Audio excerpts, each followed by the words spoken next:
Hello, good morning, good evening, good afternoon. Thank you for joining me today. Today, we're going to continue our discussion on form, and we're going to do some analysis and studies of some great masterworks. And before we begin, if you haven't already, make sure to subscribe to my free insiders email list where you'll get access to live classes like this, along with other free lessons, free videos, free content. You also get discounts on courses, programs. You get first access to upcoming premium classes, other private live streams like this. So all you have to do is go to www.drawwithchris.com, and there you can enter your email and you'll be a part of the insiders email list. You can also go to downloads and see some of the free content and lessons available.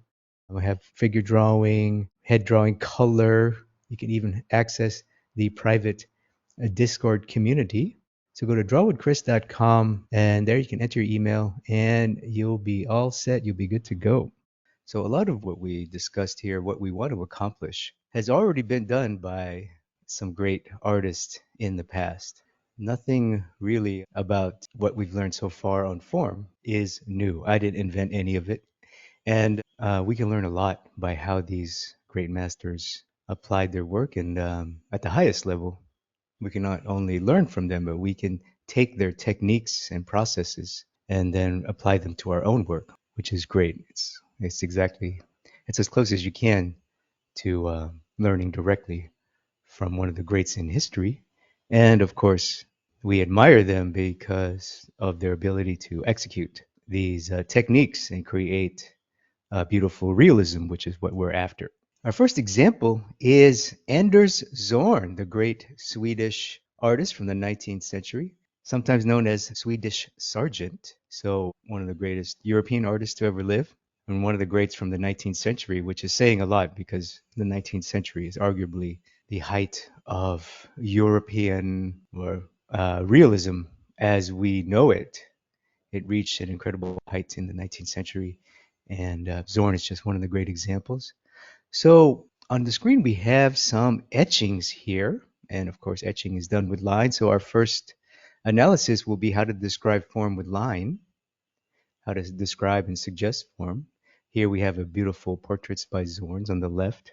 On the right, one of his figures. Both are etchings. You can see the wonderful line work. We're going to do a little study as we go here. And then if you look at the figure on the right, you can feel the incredible amount of volume. These legs, they feel very round. Look at the belly.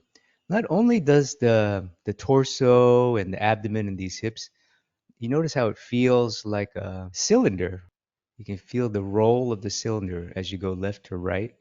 But you can also feel the ball, the spherical nature of her abdomen here, right at her belly button. So you see how brilliantly that form description is happening. And it's really done with line.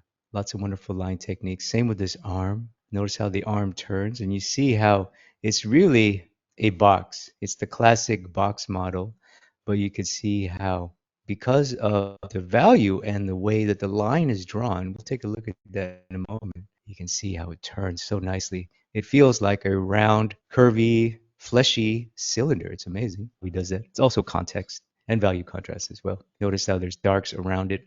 So the shadow of the arm becomes a midtone. The light is the light, and then this dark mass behind the body here, next to the body, gives us the three value read that we need clearly communicate form and also the dark accent.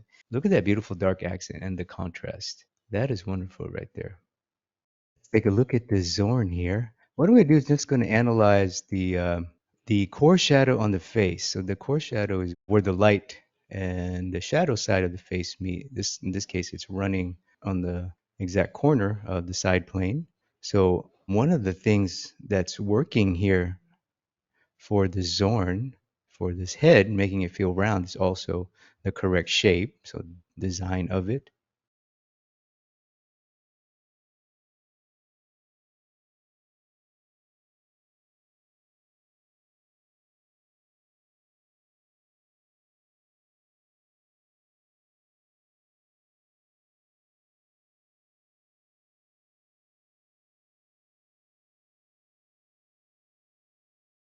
as I'm studying this, I'm seeing other areas where he's describing form, and I'm just like, wow, that's incredible. Like the little mustache, I just drew that mustache and his little chin there, and I'm like, oh my God, I just noticed the beautiful form description there.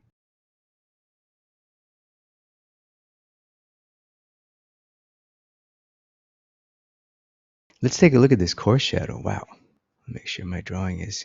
So we have light and shadow, right? So how does he get that face to feel like such a ball? If you notice, it feels very spherical. In fact, we can even zoom in on the eye. The eye is really nice too.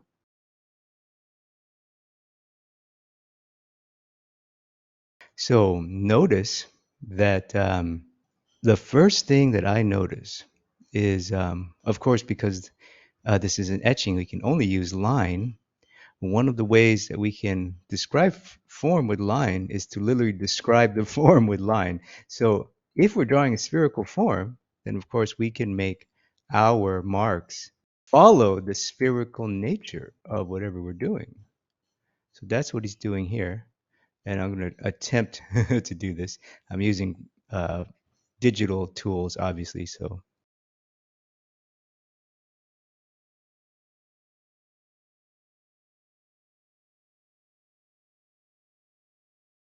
I don't have quite the flexibility as I would on paper here, but we do the best I can. So let's look at the forehead right above the eye. Notice the marks that he's got here. Notice that they're following along the form, along a spherical form. So right away, as you can see, just with the little sketch I have on paper on my little canvas here, you could already feel, oh, okay, you want to describe a ball, a sphere, something ballish, curvy, round. You feel it? You already feel it. So that is right there. So that's the end of today's lesson. Thank you for joining me. Have a good day. No, but you can see it's really that easy. Wow, it's really that easy. So obviously too, you need good drawing technique and dexterity, right? You notice I try my best to make my line really long and curvy. Now, if your long curved lines look like this, you're going to have problems, right? We don't want that. They have to kind of have be drawn with correct intention and correct mark making shape, direction, things like that. So the direction helps, the length of it helps, the quality of it helps. And then he also too, as he has to, he fills the shadow mass with hatching, with line. And notice the shadow mass is obviously smooth and beautiful and even, better than what I'm doing here. But you notice the mark making, the line, is still following the form. So even when you fill the shadow, or when you make any tone shape, for example, this little nugget of hair is right about here. My drawing's a little off right now. Nugget of hair is right about here. Is this young man has a little balding spot over here. I know that feels a little bit. And right here on the original, it's right here. On the original, the little tuft of hair, it's right above the ear. Notice that it's a dark mass in the shadow, but notice the technique. Boom, boom. Still kind of curving, following along the form, and it's also obviously too suggesting hair detail, individual strands of hair. But you could see that he doesn't go like this. Oh, here's a shape. He doesn't go like that, random. No, he's continuing to reinforce the message. And the message is ball, ball, ball, ball, ball, ball, ball, ball, ball, ball, ball, ball, ball. Sphere, sphere, sphere, sphere, sphere, sphere, sphere, sphere, sphere. Every line he makes is saying sphere, sphere, sphere, sphere, sphere, sphere, sphere, sphere, ball, ball, ball, ball, ball, ball, ball, ball, ball. So that's kind of what we want to do. Let's zoom in and examine the eye. That's very pretty, actually. Okay, what I want to do now is let's examine the eye. It is just absolutely gorgeous. Of course, one of the reasons why we like this eye, why we like Zorn, is look at the incredible form.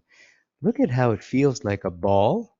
It feels like a boxy corner and a ball and a little mini ball inside of a ball. Do you feel that? You feel the ball of the mass of the eye socket, all of the tissue and the muscle and the fat in there. But then there's that little tiny little kind of thing happening here. It has a shape, has some form. It's spherical. We expect it to be spherical. So let's look at the eyebrow first. Look at the way this eyebrow is drawn. That is a sculptural line. To me, this line makes it feel so three-dimensional. It makes it literally feel like he's cutting into a piece of clay or a wood or marble. And notice how the hair flows to reinforce the curve of this piece of form. And then right here, the tail of the eyebrow hair. Not only does it suggest eyebrow hair detail, but of course it suggests the box of the eyebrow ridge, the bone, and it's drawn in a curvy, spherical thing describing the form of the ball of the eye tissue. The eye tissue in this case, the orbicularis oris muscles, and all the fat and the skin in there, all that wonderful tissue that we have to protect our eyes. To that is wonderful, and feeling the mass, of course. Now let's look at the actual eye itself, starting with the eyelid. Again, notice how he's growing along the form. In this case, he wants you to feel the ball, but there's a little piece of skin over this ball that he wants you to feel, which is the eyelid, upper eyelid. And again, drawing along it, and then a harder line to make it connect or relate to the eyebrow hair. And then there's a little kind of almond-shaped opening or a little almond-shaped thing. We know that to be the eyeball itself, of course. We know that. And then right underneath is the lower eyelid, again describing the ball. So this is more about beautiful design, this lower eyelid. But notice underneath the lower eyelid, you got some of this tissue on here. I forgot what it's called, excuse me.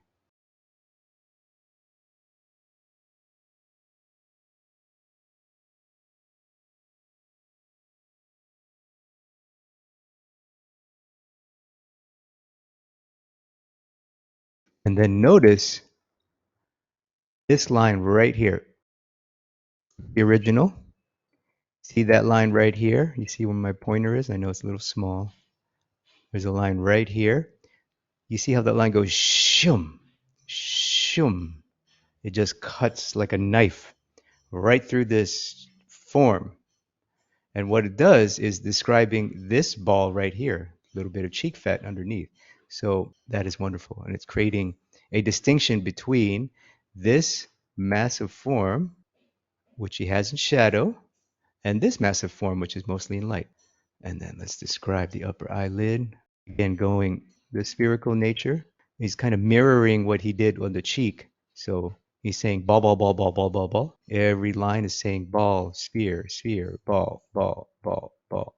Down here.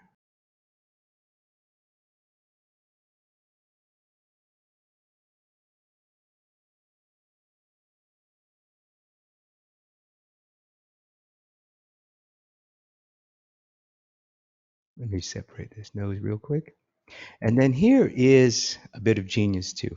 Remember the lower eyelid, the mass around the lower eyelid? Notice in the original, we can clearly see it feels spherical, right? Part of that is, it feels like lights on a form. Part of that is we have a light and a shadow shape, but also light and shadow side, but also notice the beautiful suggestion right here. So notice that these marks kind of stop right here. There's a couple like little dots, and it stops right here on the original. There's a gap. You see that? And then there's some on the side, on the inside of the tear duct, and then he breaks it. You see, with that break, these two lines and that break suggest a cylinder or a sphere. It's kind of both, but that is brilliant. That is something we can do, should do, when we need to describe form with line. Sometimes the best way to describe form with line is to not draw a line at all.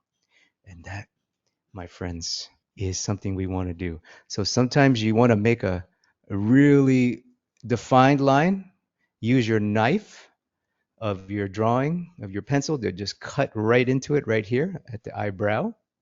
Sometimes you want to leave the clay as it is, leave the ball of clay as it is without cutting into it so that the ball of clay continues to feel round, to feel like it's catching light.